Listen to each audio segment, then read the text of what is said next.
So without further ado, the introduction to the Abyssal class. So right now, please set your microphone to push to talk. If you have any questions, feel free to interact with me live and just interrupt me while I'm talking. I'm totally fine with that. You can wait for a pause, of course. You could also ask a question in the Twitch channel, Eve University, Eve underscore University, or you could also ask it on Discord in the questions class. I am trying to monitor everything at the same time, but that is a lot to ask for. So sorry if I miss anything, and if anyone wants to just put their hand up and let me know that I missed something, I'll be more than happy to answer the question that I missed. Please stay ducked up. There's a lot of information. Also, EVU is at war right now, so I don't want you to die while we're teaching you new stuff. Now, we'll review a little bit what we'll be seeing through the Abyssal class. So first of all, just a general intro. What is the Abyss? When did it come into the game? A little bit of time related stuff like that. Some history about it, I mean.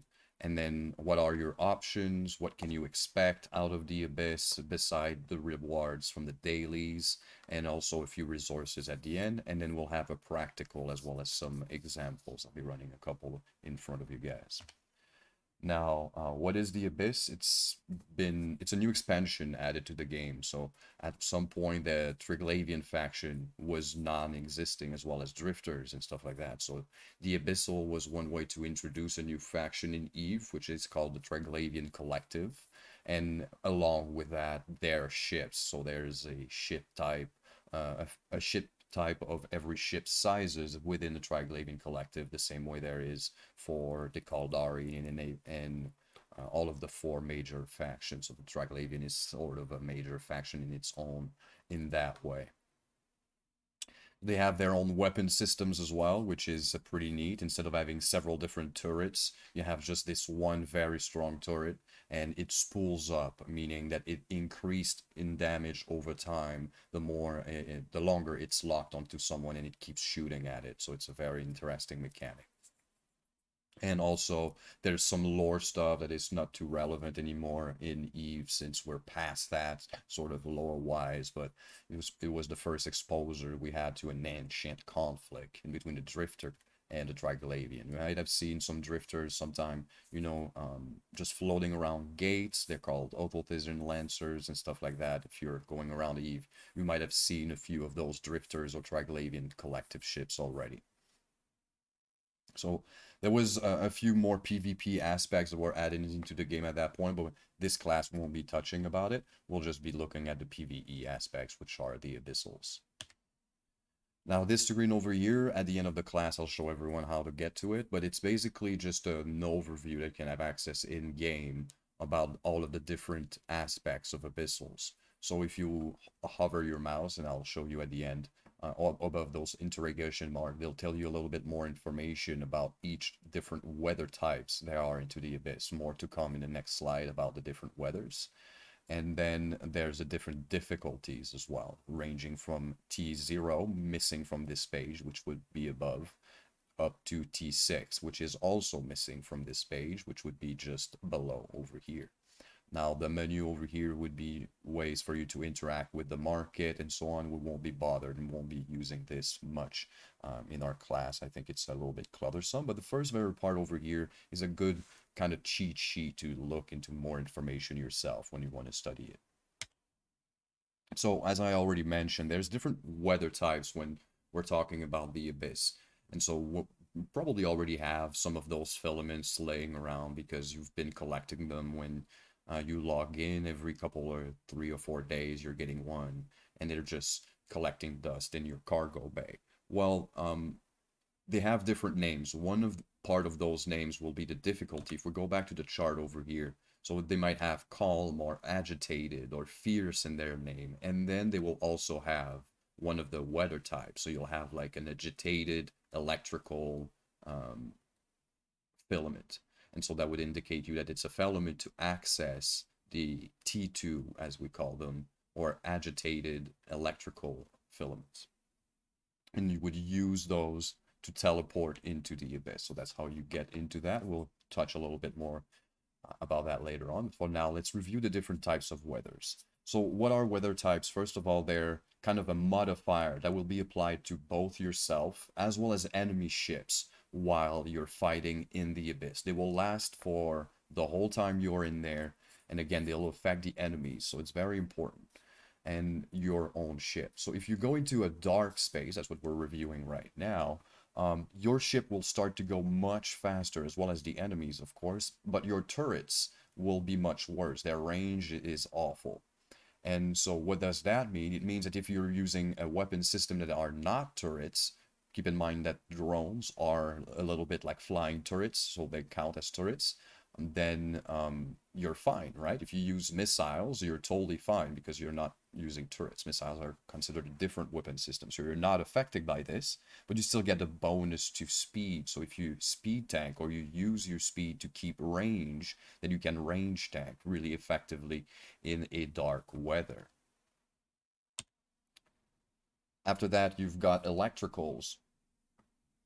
The electricals are probably the one type of abyssal that is run the most. If you can look at the price of them and understand pretty fast, that's the reason why their price is so high compared to the same equivalent difficulty of different weathers. First of all, it's because of that massive capacitor recharge rate you get.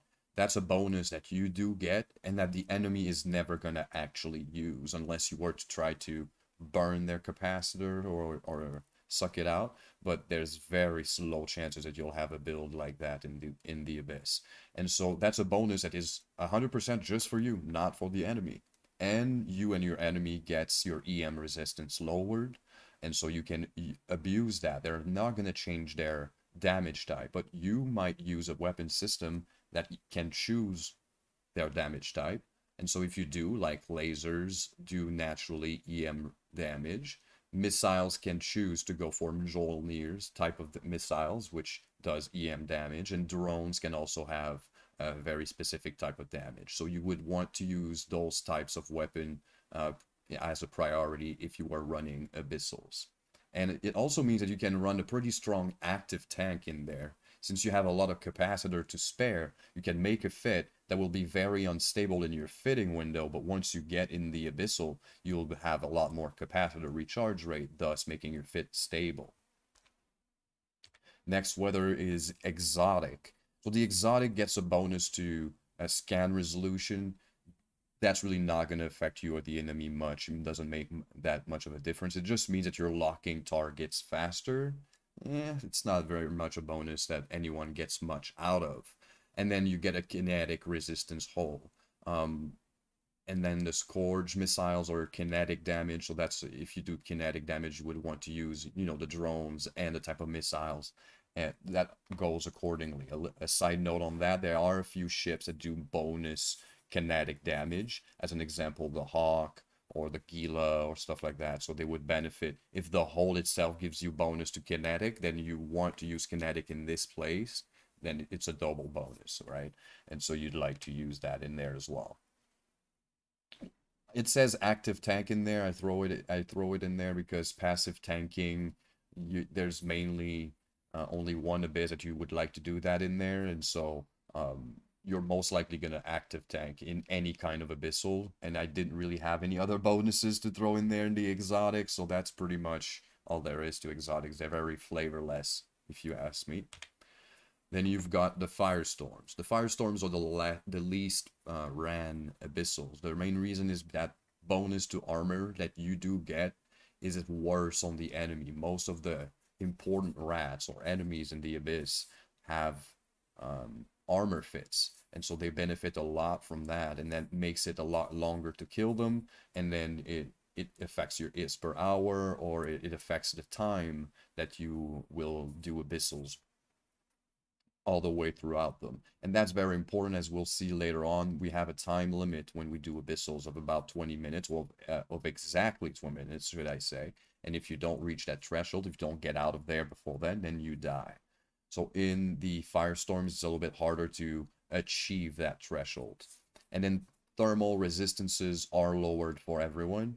Same goes again, you want to use thermal damage when you're in the Abyss, so those are the according type of weapon systems that you could go. And then active tank, again, question mark. Like, I'm not quite sure what other bonus it would mean when you go in there. Beside, you need to have probably an armor tank, and you want to use those missiles. So that's straightforward.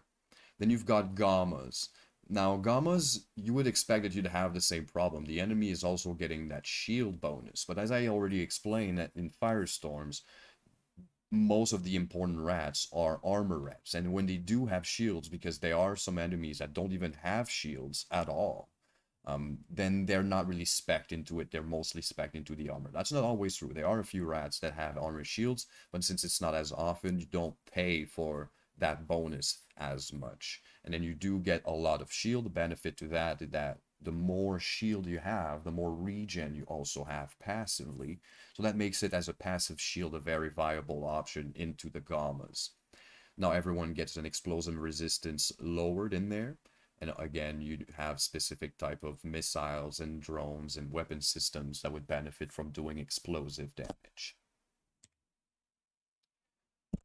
Now, it doesn't mean that you don't want to do an active fit in there, since the explosive resistance being lowered and having a bigger buffer fit definitely means that an active fit is definitely viable just as well. So keep that in mind.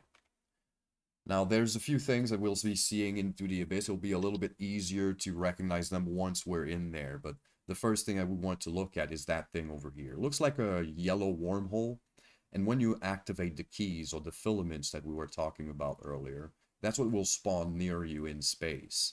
And it will stay behind. Once you activate it, the same way you would activate a gate or a wormhole, then you will jump through it and leave that behind. This trace is scannable, keep in mind. And so people could, if they want to just camp it and know that within 20 minutes, someone is going to come out with some loot in their pockets. And so very important to kind of hide yourself, get to a safe spot, something that is not aligned with any gates, and then try to do it from there. And that way you're a little bit safer, as everyone probably already understands. Being safe never exists in EVE, but you want to make it as safe as you can. Now, a few different things. If you are going to be running in destroyers or frigates, a smaller size, you'll have the option to run it with fleet mates, either two of them in frigates or one other person in a destroyer, which means you do need to be in a fleet for them to be able to jump through that thing, and you do need to be in a fleet altogether if you want to start an abyssal, whether it's the destroyer or the frigate. If you're into a cruiser, you can just start it wherever you want, within the fleet or not. That content is designed for you to be by yourself, so it does not require you to be into a fleet. We'll touch a little bit more about that later on. So once you click in that, you'll be in the first room. There's 3 of them. In every room, we'll have approximately in the middle of the room, that's important, a gate that looks like this, and they will kind of morph in those forms. They will look a little bit more closed up at first, and once you killed everyone, they will open up in these forms.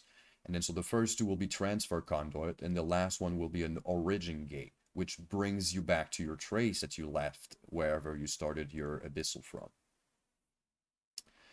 So you need to kill everyone in order to take the gate. There's nothing you can do about that, and you have 20 minutes. We already talked about that. So that leads us to, what are you going to find in there beside that gate in the middle? Well, first of all, I said in the middle of the room because you're fighting in an arena, and that arena has invisible walls that we'll see a little bit later on. I can show you those ones over here. It looks like a big grill, and it only shows up when you're really, really close. So you optimally never want to see it unless you're hugging it for defense purposes. Now, that wall is the border of the arena, and you have to fight within it. And the further you go away, the more damage you're going to take. You're going to fight some loot caches in there. If you're in T0, only this one, the round one, will always be hanging out by the gate. It's called a biocombinative cache. In there, it's your primary loot in each room. There's always one for every room, and in there you can get pretty much every piece of loot that the Abyss can provide you, but it's RNG based, so sometimes it won't have that much, but sometimes you will have a lot. In the side caches, starting at T1 and further beyond, you'll have a little bit more. You'll have extraction and subnodes. Those will drop loot, but they only have a chance to drop one specific piece of loot or two. Then I'll show you at the end. It's three, actually, my bad. At the end, what the different pieces of loot you can expect into the Abyss. And so a lot of people will only loot the biocache because that's where the RNG big loot lays, and the time you're losing to loot those little one means you're losing time in that 20-minute timer we're talking about later, and you're not fighting the next room yet, and you could be getting just another one of those much faster than looting this one. So most of the runners in the Abyss will only get the biocache and a little bit of the side cache when they can, if they're flying nearby, that sort of thing. You will also find some structures. They're called pylons or towers. There's only two kinds, and each of them have two sizes. So the first kind is the multi-body tracking pylon, and the other one is the suppressor tower. So the pylon and the tower both have 15 and 40 kilometer versions of them.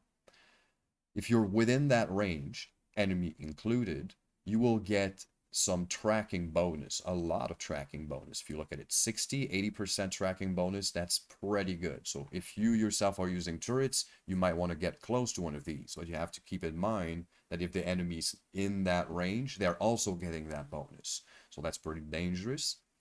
The suppressor tower itself will spew fireworks like this. It won't at first, and if you get close, it will.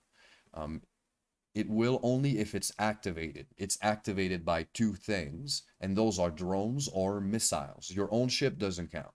Enemies can be drones, though, themselves. Keep in mind, even if they're a cruiser, sometimes there are some that are called drones, even though they're not an actual physical drone. It can get a little bit confusing. So there's a faction that are drones and then an actual ship part, if I may, called drones as well. And so those will damage both the faction and the ship drones. And the closer you are, the more damage it will do. Your missiles will be able to take a little bit of damage before going down, and your drones even more. And so you can still be in there, but I would still say get out of there, especially if you're using a missile a boat or whatnot. You're doing 0 damage if your missile doesn't reach the target. So keep that in mind and stay on top of your positioning in the Abyss.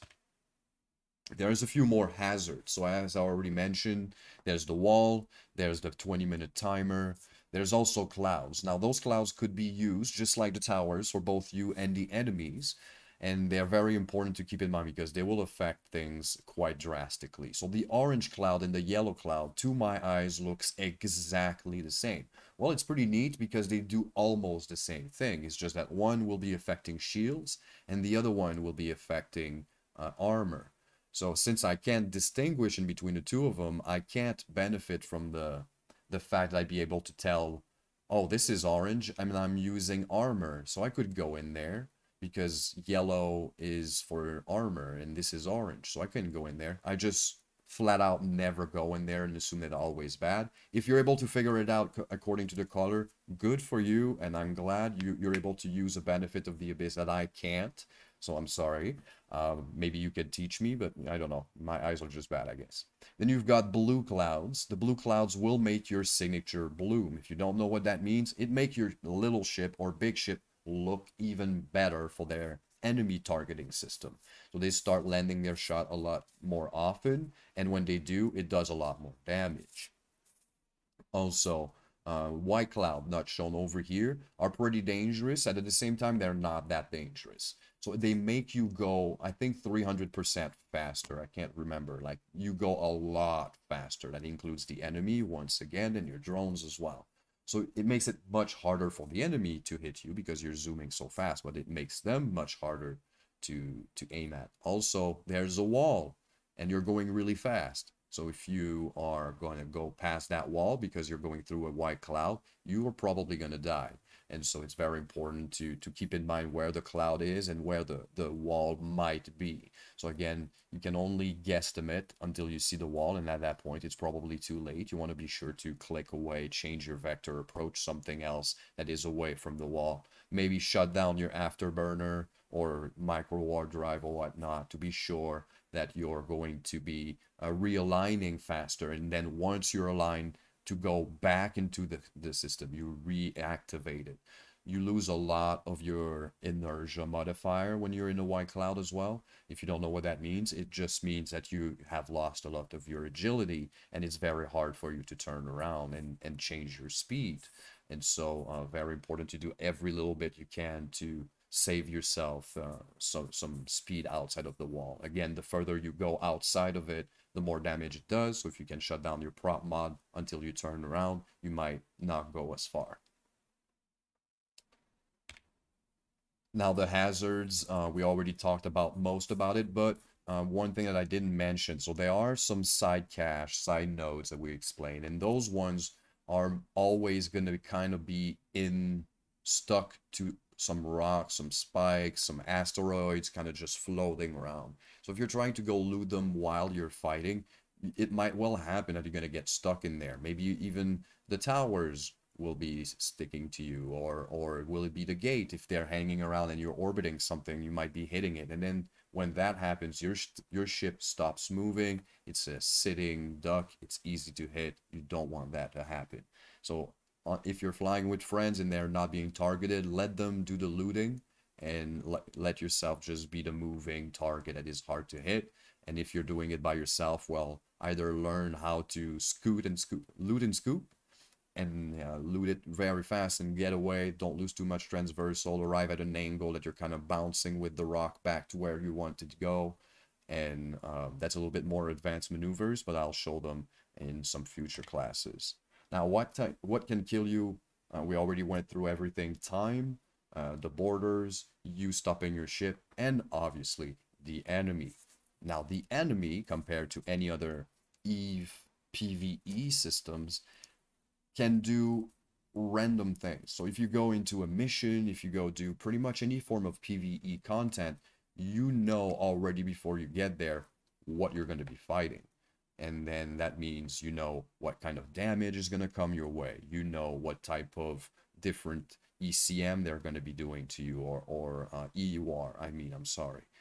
In the Abyss, it could be everything. It could be only one thing. So it's very hard for you to predict what is going to happen. And it's also why it's so appealing to me, because once you go into harder difficulties, you need to go through mental checks or questions to ask yourself, what is the highest target priority, that depending on what you're seeing in front of you. So it's very entertaining form of PvE in EVE. So there's newts, there's scrams, there's webs, there's stamps, there's target painters, you name it, it's in there. So it will also, as a new player, I think, show you a lot of the different aspects in EVE and in different systems that you will be kind of interacting throughout your EVE life. Of course, I'm biased. I love Abyssals. I think it's the best place, and that you can learn everything in there. But then again, it might just be me. Dreeza, we have a question from Discord chat, if you don't mind. Yes, can you read it out for me, please? Yeah, from React Melkan, ask about the structure. Is the gate always at the center of the room? It's always sort of at the center of the room, so it's not always perfectly pinpoint in the middle, and I have seen it actually being sort of close to a wall, not that close, but it was definitely not exactly in the middle. So think about it a little bit like a yolk of an egg, and it's sort of in the middle if it's fresh, but sometimes you get abyssals are not that fresh, and it's a little bit to the side. You know what I mean? Perfect. So you will be meeting a lot of different things in Abyssals. You might be meeting only one of the factions in there. One important question I get asked often is, am I going to lose standing if I fight in the Abyss, or am I going to gain any of it? No, you're not. The Abyss, what happens in the Abyss stays in the Abyss. So if you're fighting Edencom, don't worry about it. It's not hitting your security status. It's not hitting your faction standings or whatnot. You get to kill everything, and nobody knows about what happened in there besides just you. So nobody can blame or also reward you for what you've done. Now, every faction has a bunch of different things that can spawn in the Abyss, and it's not always going to be everything. And it's always going to be a mix and match of different sizes of ships and of different let's call it modifiers of ships. So we'll take the Triglavian ship here as an example. I'll spend a little bit more time over them, but this slide here, I'll make it available for everyone in the class, and you have reference sheets that I'll link also, and it's always in my description at the bottom. So what you have here is what you'd see, how you'd figure out what you're fighting. So first of all, there's always the size, the one at the top. So you can have a frigate, it's a Damavik, but that frigate will have sort of a modifier. It could be an anchoring Damavik, or it could be a blinding Damavik. And depending on the name, you're going to be able to figure out, before it does anything to you, what they are going to do. And so if I have a blinding Damavik myself, I already know that that Damavik is going to be doing some damps to me. It's not that much of a problem. But beside him, there's a Tangling Kikimora. Ooh, Kikimoras do a lot of damage, and Tangling will web me, making it, pretty bad for me, since everyone on grid is going to be able to attack me much easier since I'm going slower. And so that's a high priority target. Of course, you won't know at first what you're going to be fighting, but if you look up at those names, they have very inspired sort of, flavor to it. And so a blinding Damavik damps you. Damping means that you can't target as far. It blinds you. Sort of made sense. The neuter starves you. The Tangler is a Weber. So it's very easy to kind of identify with their names. Now, sometimes it's a little bit misleading. An anchoring and tangling kind of sounds the same. So one is Weber, the other one is Scrams, and so on. So it's not always self-evident. But there's a few tips that I can show you at the end that will allow you to at least react to what they're doing in the most perfect way. Even though you were not able to prevent it by knowing it ahead of time, at least you can learn it properly. So, first of all, little tips about the Triglavian. The Kikimora is always going to be your priority target in that room. Everything else is either low DPS enough or can be dodged, even in cruisers. So Leshak, Drekavax. Drekavax a little bit less because they have a little bit better tracking that Leshaks because they're smaller, but you can still usually get under their guns and kind of dodge them sideways and they won't do that much damage. Kikimoras are very, very fast. They do a lot of damage, and you don't want that to happen. You don't want them to let them spool damage over time. As I mentioned earlier, Triglavian ships do more damage the more time you leave them shooting at you.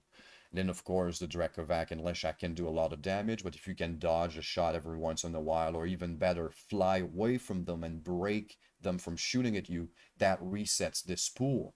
And so very hard to do on a Kikimora. Now, rogue drones are the drogue faction I was telling you about that would be affected by the tower, the Automata Suppressor Tower. And just like them, they have very inspired names, Snarecaster for Webers and so on. There's not much to say about them. When I see that kind of wave, when it's a rogue drone, I'm pretty happy. They're not much of a threat. They're fast, though the frigates are fast. Damage is coming in, of course, as always. Every room has a lot of damage, but they're kind of easy to manage. One thing to mention is that the Tessaras are absolute masters up close. So you don't want to get up close. They're the one that are made for just brute force. They have, I think, an optimal of 2 and a fall off of 5 kilometers. So and beautiful tracking. They will target you and shoot at you very close. So you just want to stay away from them. That means that they're very good against drones, and they have the very vicious tendency to switch targets very quickly and more often than any other rats. Sorry for my cat. Chipper, come over here. Yeah, boy. All right. And so, if you are flying drones, you want to be sure that you are calling them back as soon as you see those Tessaras switch from yellow to red. From red to yellow. I'm so sorry, I'm disturbed by my cat. And so that would be the one tip I have for this room. Everything else, just go through the list of what would be bad for you, whether it's Webers or neuters or whatnot. Just go on with it. And the Overmind, you can most likely get under its gun, get up close and personal, orbit it at 500, and it won't land many shots on you. And that's for any size ships. Drifters. Now, drifters have one particular mention, and that's Charybdis tyrannos, or I have nicknamed her in the community of the Abyss, Karen. She's very fickle, not much of a problem. Usually, you're pretty happy to see her. She tips well, but every once in a while, she just acts like crazy, and she crit shot you twice, and you don't know what's happening, and then you're dead. And so, be careful with that. She has a very long range and not that great tracking. So it's very important that when you're fighting her, that you fight her sideways. You're flying sideways and you orbit in a spiral to her. And when you're up close and personal at 500, you want to be sure that you maybe even turn off your prop mod if you're drifting too far from that 500, and then you'll apply damage longer. She has a lot of tanking potential, and in the later abysses she has the, again, vicious tendency to just go on ahead and hang out by the walls. So your 500 orbit, or even maybe bigger if you're orbiting at a different distance, might just slingshot you outside of the wall. So you want to be sure to maybe be careful. And she shows up with a bunch of henchmen, so it's not a bad idea to orbit her while you're taking care of her henchmen, and then keep her for last. Or maybe split your damage with your friend mates. Your drones maybe on her, and use your missiles on the small stuff. And just keep in mind that she's the big boss. Edencom has special kind of weapon systems in there. They have the Vorten projectors. So Vorten projectors are a special weapon system that do chain lightning, like in World of Warcraft or those kind of games. And so if you're bunched up together, if you have drones or whatnot, their damage is going to bounce in between everyone.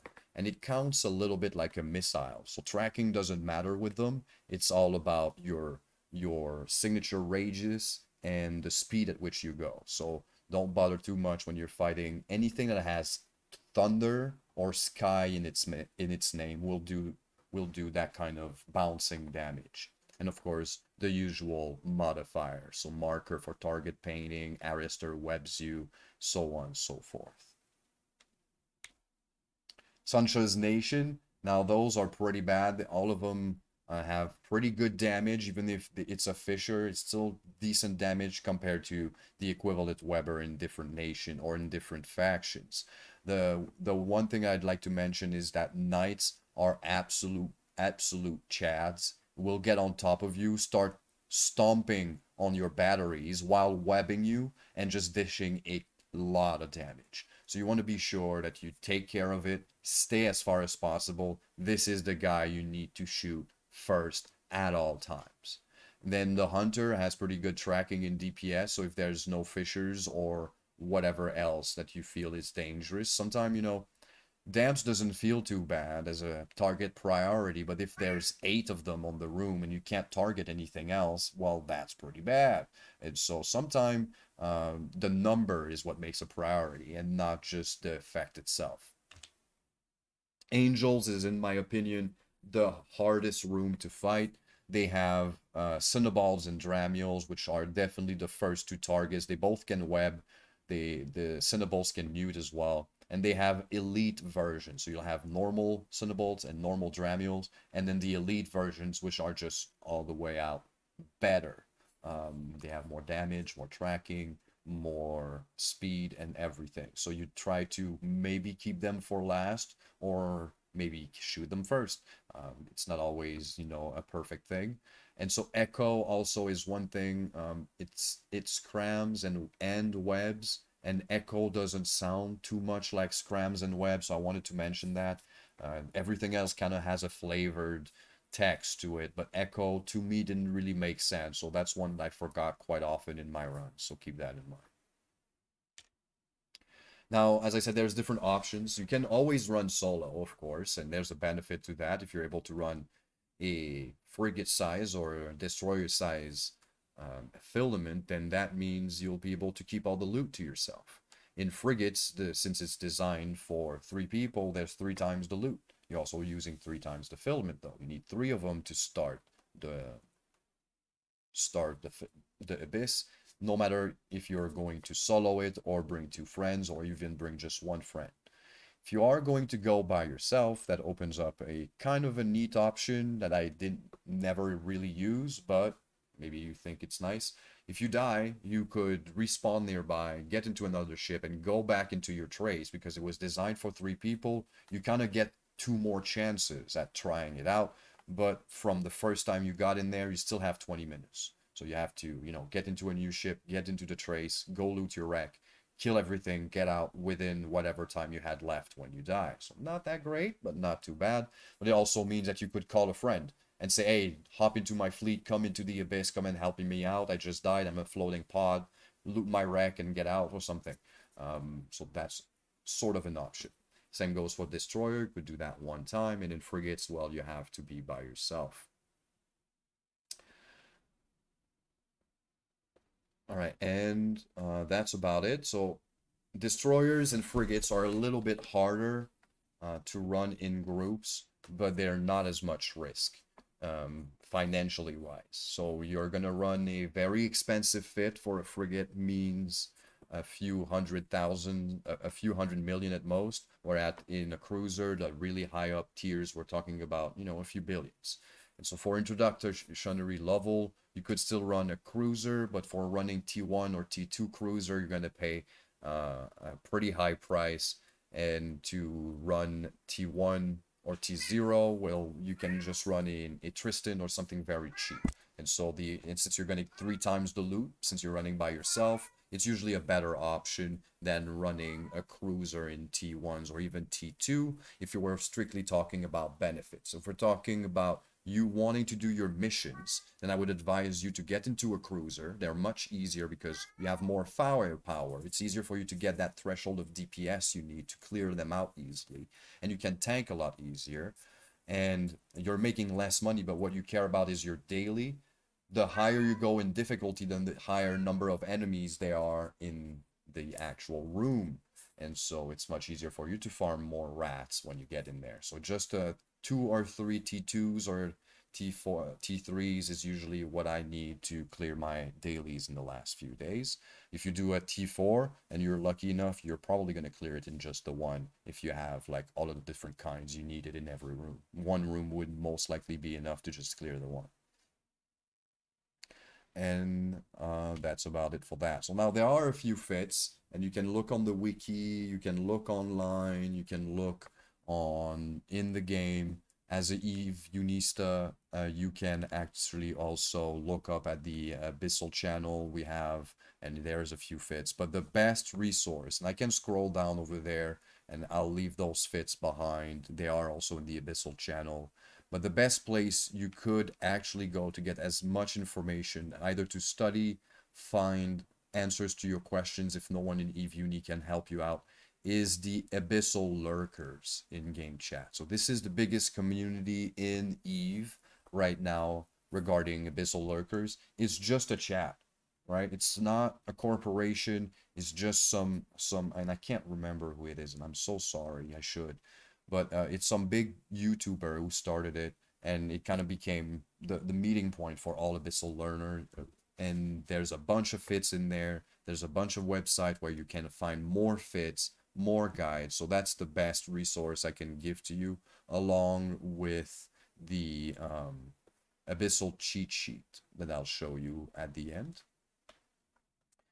So the progression would look a little bit like this. You get into something that can run a T0, so probably a Punisher, or maybe one of them Tristans. And for running the daily, it's horrible because you only get one enemy, and if you're unlucky, you can spend hours. But if you're low skilled, that's pretty much the only option you got.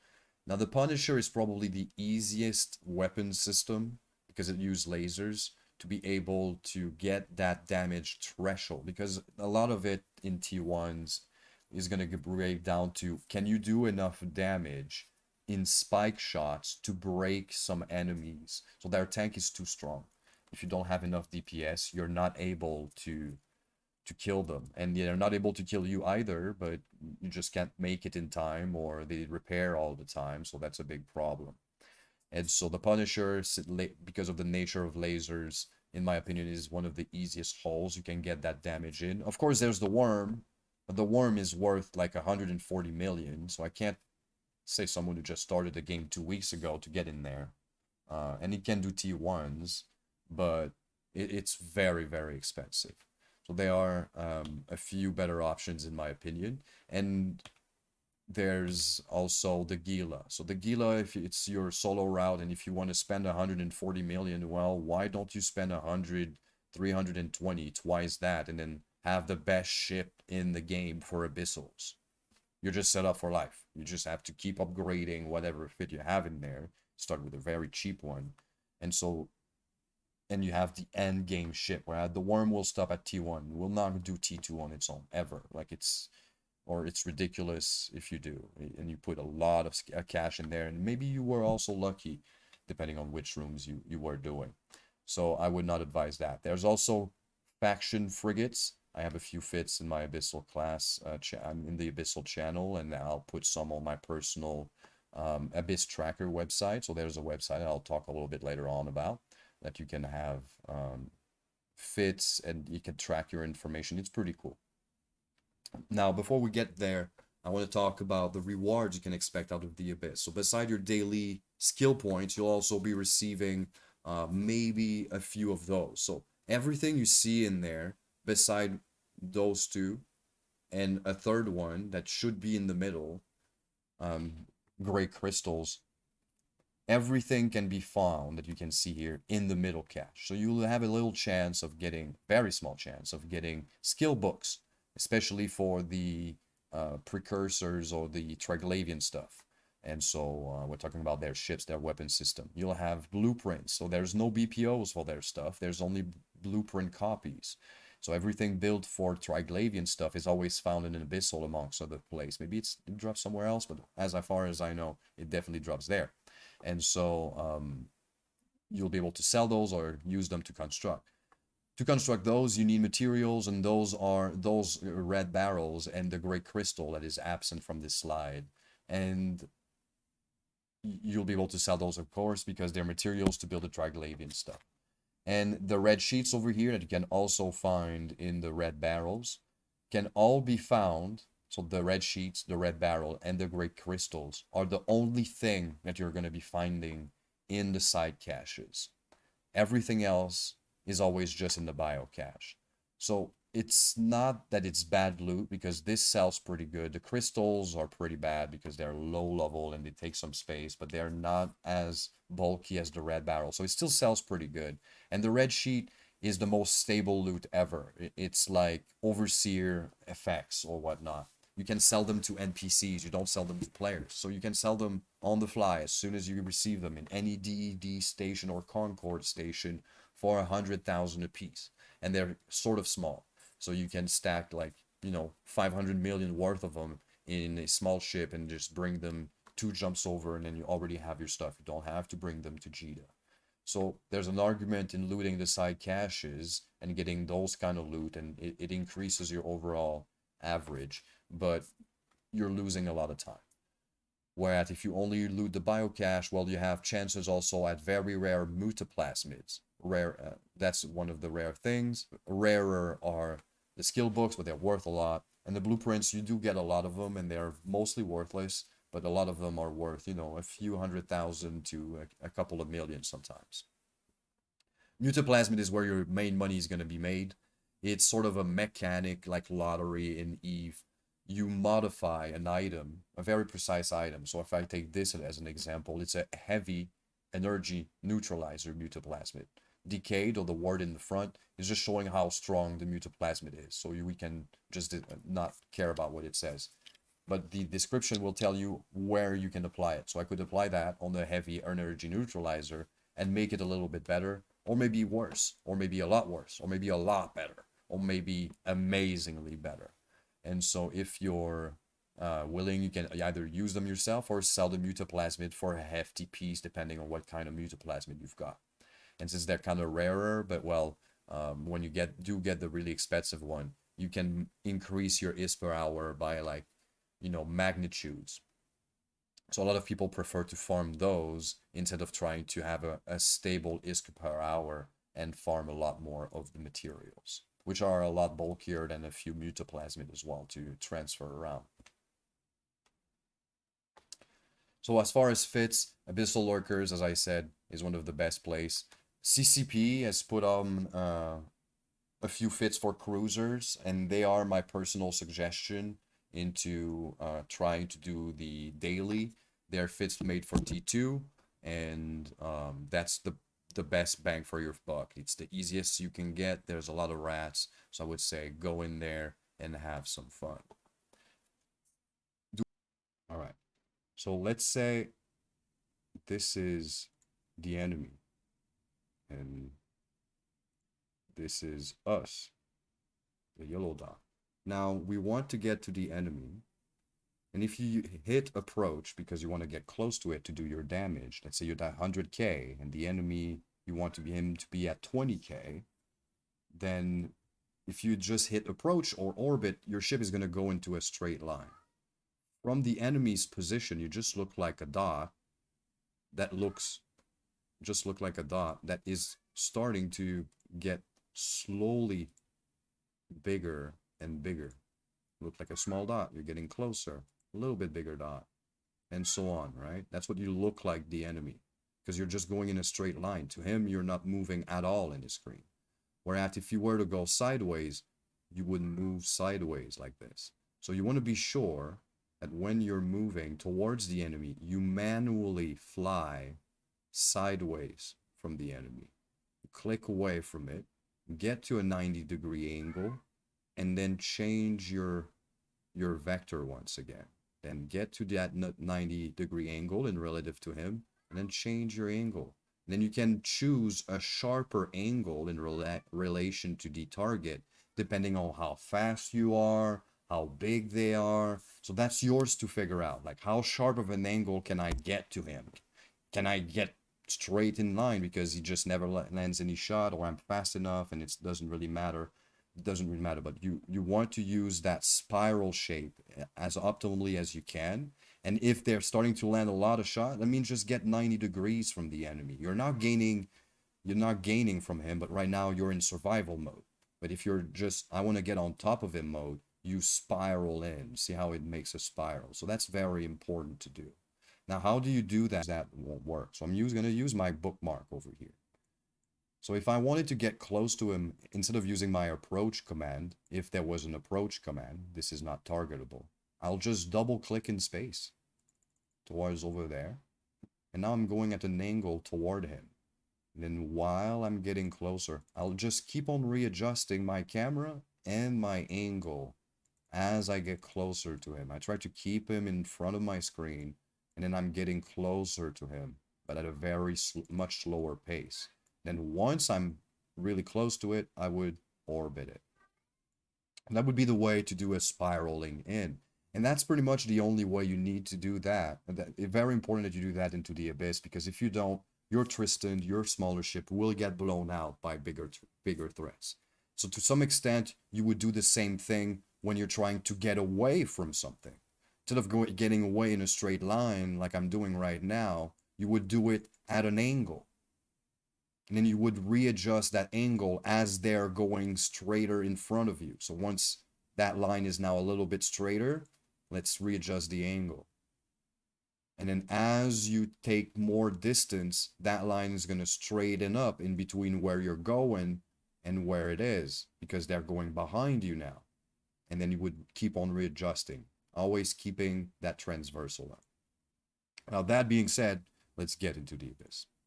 Dreeza, we got a question, if you don't mind, from Twitch chat, actually, from Day Trader, who's asking if there are things to take into consideration from where you start your Abyss to avoid getting ganked when you get out. Yeah, so definitely doing it near Jita is a big no-no. People will know that you're doing it. You leave your trays behind. So personally, I would try to do it as in a higher security system as possible. So 0.6, 0.7, 0.8, 0.9. You can't run them in 1.0 system anymore. And so that would be very important to keep in mind. We're going to go for the dissipator first. And you want to be sure that you're not doing it like at the planet directly. So if you know what a safe is, a safe spot is, that you would want to use one of them. and try to put it like in between two planets or something, in between two saves, and make a complicated, a more in-depth save, and that would be it. But if you're running like a smaller frigate or like a vexor or something like that, that is not fitted really hardcore, I'd say it's not that important. People are gonna lose their ship if they gank you in a high sec, so they're gonna gank someone that they know is worthwhile, someone who is flying, you know, a really expensive Gila, something, someone who is flying something along those lines. So if you're just flying a small frigate or a cruiser that only has like, you know, 30 million of stuff on it, don't bother too much with it. If you are flying something bigger and very blingy, my suggestion would be that you run and you find yourself as deep a safe as possible in a system that is in as high a security as possible, depending on the rank you're running. So if you're running T6, you can't go higher than 0.5 system. If you're running T5, and you go backwards. So T5 is 0.6 and so on. If you don't do that, you'll become a suspect. That's something I always forget to mention. You'll become a suspect in when you come back. And so I would find myself a system where there was incursions, as an example, and then I would find a deep safe. That's one of the last few ways for you to get deep safes in EVE. A deep safe is a way for you to have a spot to warp to, and it would be like beyond 50 EU of any other spot in space. So it's very hard for people to figure out you're over there, you're out of D-scan range. They can still scan you with combat scanner, but they really have to know that you're there, sort of. So that would be my very best tip on where to run them. Find yourself a deep safe that is in a system that is not very occupied, and then just do your abyssals over there. Hopefully that answered Day Trader's question. And thank you very much. That's a very good question. Now, we've been running the Abyss. You guys saw me. It's not too complicated right now. Jumped into it. I know I can tank whatever was there with that fit, so that made things very easy for me. I did not use any of the tricks I just showed you, and I still was able to make it out. Now, the blasters are not that required on this fit.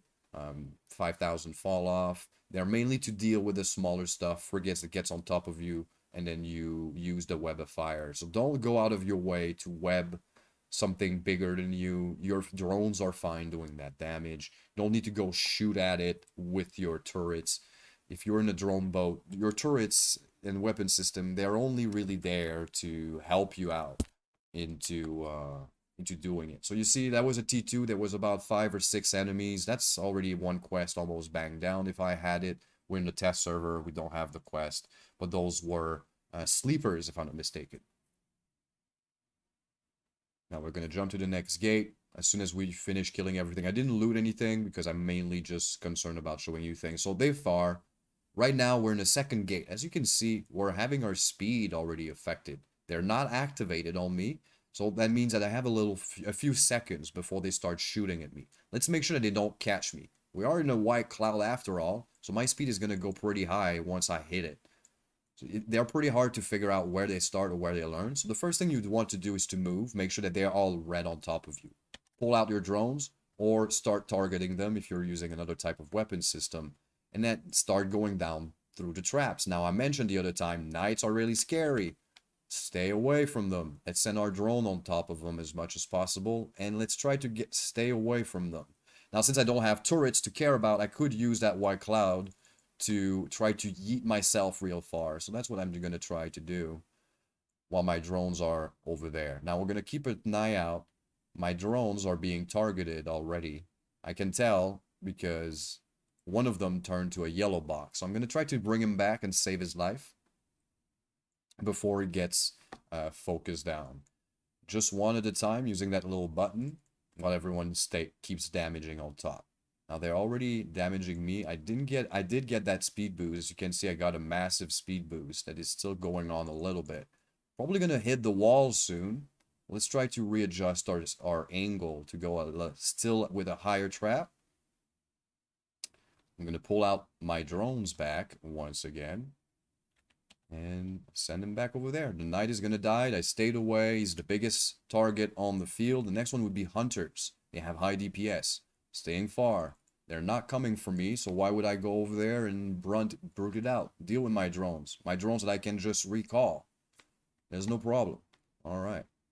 And then once they start going down and I feel like I'm safer, then I'll approach them still at an angle, making sure to keep some transversal up. We're never too sure.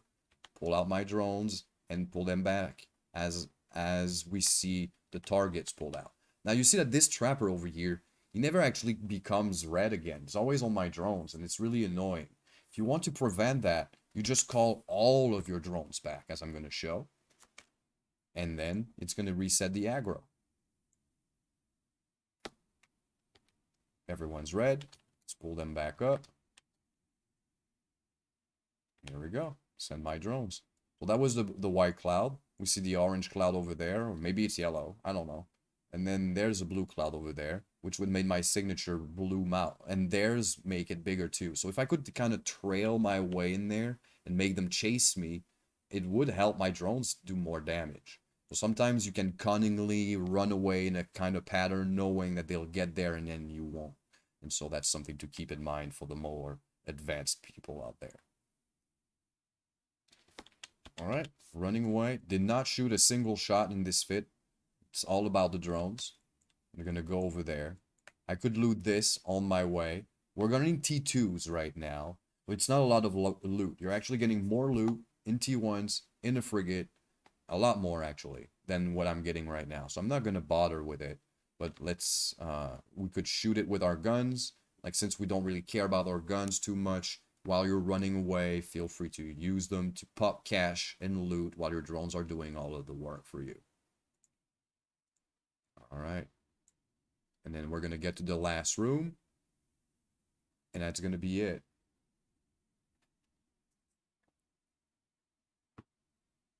Now, a few things that I want to note as well. Overheating in the Abyss is an essential tool, especially if you're going to start going deeper into the levels of the Abyss. A lot of people in PvE despise doing overheating, but it is an absolute phenomenal way for you to do things. Like right now, I'm going to start my afterburner and just give it a couple of cycles, which will make me much faster and will allow me to get quickly on top of this Vedmak over there, which is the highest damage on field at the moment. By making sure that I'm going faster, I'm preventing a lot of the damage that he's going to do to me because I'm speed tanking. Now I'm going to shut it down, just a couple of them, and then that's fine. I'm already within range. I can web this guy and then shoot. So now I'm in a good spot to start my spiraling maneuver. He's going to miss his lasers every once in a while, and my damage can get really fast on top of it. So if he was a really high priority target, want to be sure to overheat your armor much quicker than you would, let's say, in other forms of PvE. Right now, I know I'm not doing that great. Why are my drones not on this guy? So when that happens, you want to be sure now to overheat your guns. Ooh, I'm going to go down. We're going to get a big cycle right now. That's not going to be enough. Drone boys, get on top. You want to be sure. That happened also in the first video. So we might also have going down. Right now we're having a DPS race. We're going to get another big chunk. Can we overheat this guy? Maybe get more range? We can. Alright. I think we're going to be maybe fine. Get another chunk. Alright. Damavik time. Let's go, guys. We're orbiting him, trying to get as close as possible. So orbiting him didn't work anymore. Probably better off staying away. There's little things like that you want to keep on trying out and then figure out like the maximum effectiveness of your fit. How far can you break it? Could I go further? Do I have to stand further? Now, of course, this is gonna cost you money overall if you're failing too often. So the number one thing that you would want to do when you're getting into the Abyss is to click away from the enemy, right? Try to kite them. So I feel like drones and kitey fits like this are much more efficient when you're learning. So that way you don't have to put yourself in a dangerous spot and then do what I just did. Get close to try to apply my turret damage when I should just have chilled away like I did with the knight in the second room, and then just let them do all of the damage until the big target was down, and then swoop in for the kill for the rest. With the other fits, it's a little bit harder to do because the application is a lot harder, and it could lead to your death. So hopefully you guys were able to pick up a few tricks. Well, now with frigates, one thing that I like to do and I like to show to everyone who runs the Abyss is that you're gonna orbit the gate like this.